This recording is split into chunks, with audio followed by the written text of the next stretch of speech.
ಚುನಾವಣೆ ಇರೋದ್ರಿಂದ ಈಗ ಹಲವು ಕಡೆಗಳಲ್ಲಿ ಚೆಕಿಂಗ್ ನಡೀತಾ ಇದೆ. ಇದರ ಸಂದರ್ಭದಲ್ಲಿ ಹಲವು ಕಡೆಗಳಲ್ಲಿ ಹಣ ಎಲ್ಲ ಸಿಗ್ತಾ ಇದೆ. ಈಗ ಕರ್ನಾಟಕ ತಮಿಳುನಾಡು ಗಡಿ ಭಾಗದಲ್ಲಿ ಮತ್ತೆ ಹಣ ಸೀಸ್ ಆಗಿದೆ.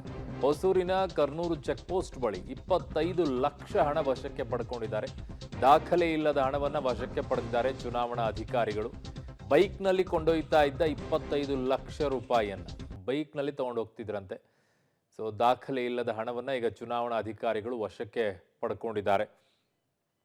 ಚುನಾವಣೆ ಇರೋ ಸಂದರ್ಭದಲ್ಲಿ ಈ ತರ ಚೆಕಿಂಗ್ ಮಾಡಿದಾಗ ಇಷ್ಟು ಸಿಗ್ತಾ ಇದೆ. ಇನ್ನು ಪ್ರತಿದಿನವೂ ಕೂಡ ಇದೇ ರೀತಿ ಚೆಕಿಂಗ್ ಮಾಡುವಂತ ಪರಿಸ್ಥಿತಿ ಇದ್ರೆ ಯಾವ ಮಟ್ಟಕ್ಕೆ ದುಡ್ಡು ಸಿಗುತ್ತೆ, ಅಕ್ರಮವಾಗಿ ಹಣ ವರ್ಗಾವಣೆಗಳು ಹೇಗೆ ಸಿಗುತ್ತೆ ಅನ್ನೋದನ್ನ ನೋಡಬಹುದು. ಈಗ ಸದ್ಯಕ್ಕೆ ಇವೆಲ್ಲವೂ ಕೂಡ ಏನು ಅನುಮಾನ ಬರುತ್ತೆ ಅಂದ್ರೆ ದುಡ್ಡು ಹಂಚಕ್ಕೆ, ಚುನಾವಣೆಗೆ ದುಡ್ಡು ಹಂಚಕ್ಕೋಸ್ಕರ ಇದೆಲ್ಲ ನಡೀತಾ ಇದೆ ಅಂತ ಇತ್ತು.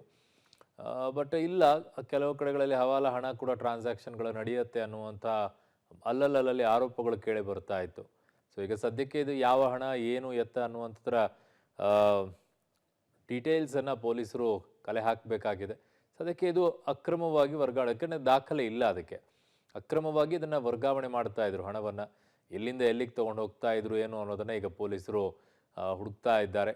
ಯಾರು ಕಳಿಸಿದ್ರು, ಎಲ್ಲಿಗೆ ತಲುಪಿಸ್ಬೇಕಾಗಿತ್ತು, ಇಷ್ಟೊಂದು ಹಣ ಹೆಂಗೆ ಬಂತು, ಇವೆಲ್ಲವನ್ನು ಕೂಡ ಚೆಕ್ ಮಾಡ್ತಾರೆ. ಅದು ಕೂಡ ಬೈಕ್ನಲ್ಲಿ ತೊಗೊಂಡು ಹೋಗ್ತಾ ಇದ್ದಂತೆ 25 ಲಕ್ಷ. ಸೊ ಈಗ ಅವನನ್ನು ಹಿಡಿದಿದ್ದಾರೆ. ನಿನ್ನೆ ಅಷ್ಟೇ 30 ಲಕ್ಷ ವಶಪಡಿಸಿಕೊಂಡಿದ್ರು ಪೊಲೀಸರು ಇಲ್ಲೇ.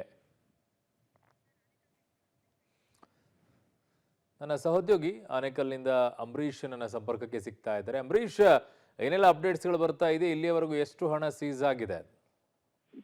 ಅರವಿಂದ್, ಈಗ ಏನ್ ರಾತ್ರಿ ಬೈಕ್ ನಲ್ಲಿ ಎತ್ಕೊಂಡು ಹೋಗ್ತಿದ್ದಂತ ರಾಜೇಂದ್ರನ್ ಅಂತೇಳಿ ಆತ ಅಮೌಂಟ್ ಅನ್ನ 25 ಲಕ್ಷ ಕ್ಯಾಶ್ ಎತ್ಕೊಂಡು ಹೋಗ್ತಿರ್ತಾನೆ. ಆ ಸಮಯದಲ್ಲಿ ಕರ್ನೂರು ಚೆಕ್ ಪೋಸ್ಟ್ ಬಳಿ ಪೊಲೀಸರು ಮತ್ತು ಚುನಾವಣಾ ಆಯೋಗದ ಸ್ಕ್ವಾಡ್ ಬೈಕ್ ಅನ್ನ ಪರಿಶೀಲನೆ ಮಾಡಿದಾಗ 25 ಲಕ್ಷ ಸಿಕ್ಕಿದೆ. ಅದನ್ನ ಆತನ ಬಳಿ, ರಾಜೇಂದ್ರನ ಬಳಿ ಮಾಹಿತಿಯನ್ನ ಕೇಳಿದಾಗ ಆತ ನಾನು ATM ಗೆ ಹಣ ಹಾಕೋದಕ್ಕೆ ಹೋಗ್ತಾ ಇದೀನಿ ಅಂತ ಹೇಳ್ತಿರ್ತಾನೆ.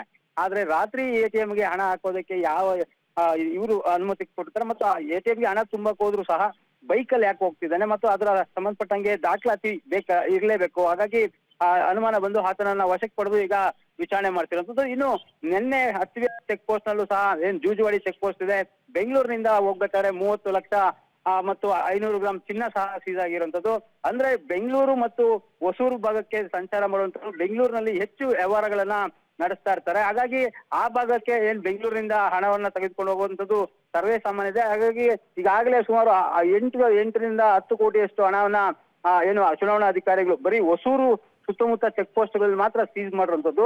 ಅಂದ್ರೆ ಪ್ರಮುಖವಾಗಿ ಏನ್ ಬಿಸ್ನೆಸ್ ಇದೆ, ಬಿಸ್ನೆಸ್ಗೆ ಸಾಕಷ್ಟು ಜನ ತಮಿಳುನಾಡು ಅಂದ್ರೆ ಹೊಸೂರು ಇರ್ಬೋದು, ಕೃಷ್ಣಗಿರಿ, ಸೂಳಿಗಿರಿ ಈ ಭಾಗದಿಂದ ಬಂದು ಪ್ರತಿದಿನ ವ್ಯವಹಾರವನ್ನ ಬೆಂಗಳೂರಿನಲ್ಲಿ ವ್ಯವಹಾರ ಮಾಡ್ತಾರೆ ಮತ್ತು ವಾಪಸ್ ಹೋಗ್ಬೇಕಾದ್ರೆ ಈ ರೀತಿ ಹಣವನ್ನ ಹಣವನ್ನ ಸೀಸ್ ಆಗ್ತಿರುವಂತದ್ದು.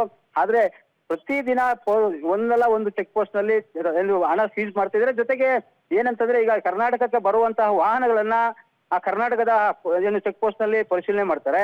ಆದ್ರೆ ಬೆಂಗಳೂರಿನಿಂದ ತಮಿಳುನಾಡಿಗೆ ಹೋಗುವಂತಹ ವಾಹನಗಳನ್ನ ಆ ತಮಿಳುನಾಡಿನ ಚೆಕ್ ಪೋಸ್ಟ್ ಗಡಿಗಳಲ್ಲಿ ಏನು ಪರಿಶೀಲನೆ ಮಾಡ್ತಾ ಇರುವಂತದ್ದು. ಹಾಗಾಗಿ ಹೆಚ್ಚು ಹಣ ಈಗ ತಮಿಳುನಾಡು ಚೆಕ್ ಪೋಸ್ಟ್ ಅಲ್ಲಿ ಸೀಸ್ ಆಗ್ತಾ ಇದೆ. ಅರುಣ್.